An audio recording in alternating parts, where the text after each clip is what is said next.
Congratulations. Thank you.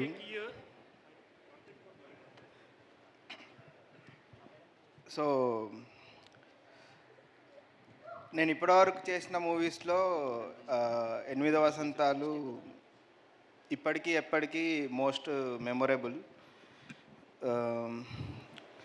ఎందుకంటే నేను చేసిన నా first debut feature film Phanindra Narsireddy గారితో చేశాను.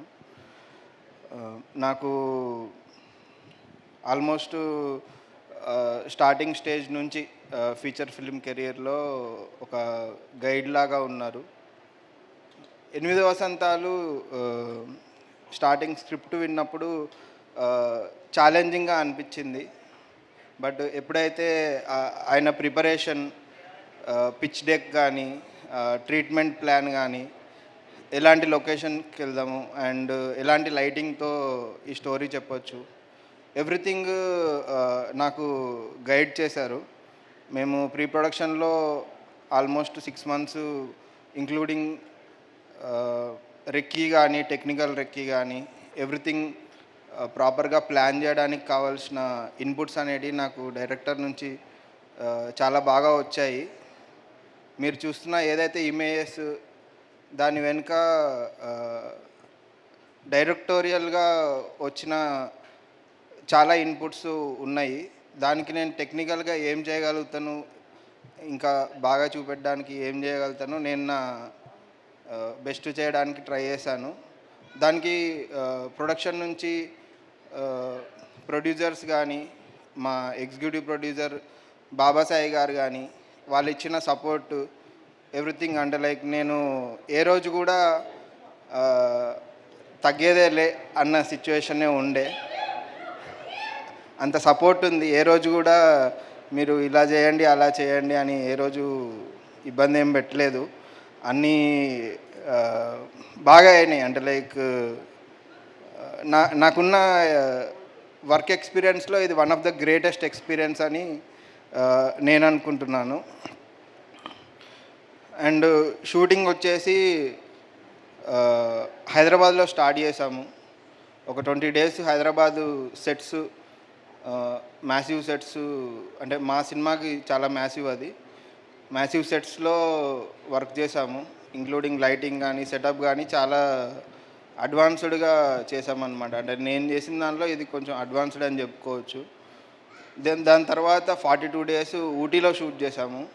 ఊటీలో లష్ గ్రీన్స్ కానీ, రియల్ లొకేషన్స్, ఊటీ ఒక టైమ్లెస్ ప్లేస్ లాగా చూపెట్టడం, అది బాగా వర్కౌట్ అయింది. అండ్ దాని తర్వాత కన్యాకుమారి, వారణాసి, ఆగ్రా, ఇట్లాంటి ఐకానిక్ లొకేషన్స్లో మేము షూట్ చేసుకోవడానికి కావాల్సిన ఏర్పాట్లు చేశారు ప్రొడక్షన్ వాళ్ళు. దానికి చాలా థ్యాంక్స్ అండి. And my production designer Arvind Moole and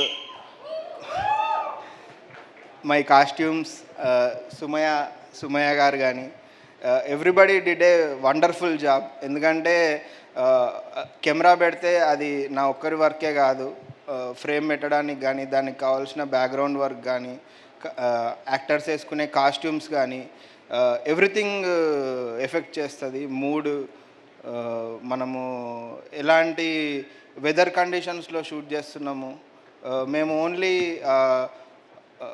ఏమంటారు కాశ్మీర్ ఎపిసోడ్ ఫాల్ సీజన్ కోసమని ఒక 3 months వెయిట్ చేసి కూడా కరెక్ట్గా ఆ ప్లేస్కి వెళ్ళి ఆ టైంకి కరెక్ట్గా క్యాప్చర్ చేయగలిగినాము. అది కూడా చాలా మంచి ఎక్స్పీరియన్స్. వారణాసి కూడా చాలా గ్రేట్ ఎక్స్పీరియన్స్. రియల్ లొకేషన్స్లో షూట్ చేసాము. అంటే లైక్ రియల్గా పీపుల్ మధ్యలో షూట్ చేసాము.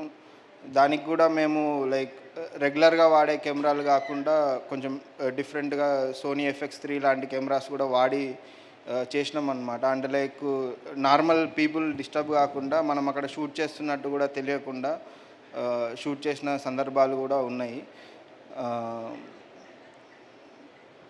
యా, అంతే అండి. థ్యాంక్స్. అంతే.